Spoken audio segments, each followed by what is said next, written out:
Welcome to Sweet Life Beat Life. We hope this video helps.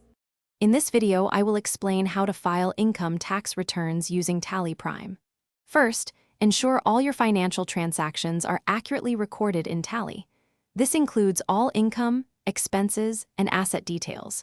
Proper categorization is crucial for generating correct tax reports. We'll guide you through verifying your data and preparing it for the next steps in the filing process. Let's get started. Now, let's focus on preparing your data. It's vital to meticulously verify every transaction recorded in Tally Prime. Cross-check your bank statements against your Tally entries to ensure everything reconciles perfectly.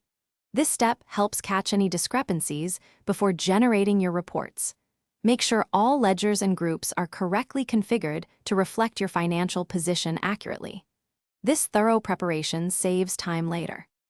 With your data verified, it's time to generate the necessary tax reports.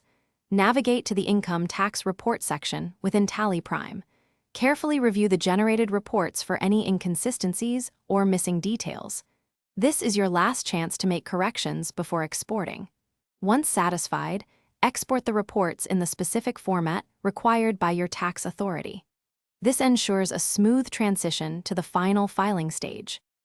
Finally, use the exported data from Tally Prime to accurately complete your income tax return form. Double-check all figures before proceeding. Once everything is finalized, submit your return through the official tax portal. Remember to keep copies of all your submitted documents for your records. And hey, for staying refreshed throughout your busy day, check out the Owala water bottle and other great deals linked in the description below. Happy filing! Thanks for watching. Consider subscribing if we helped you.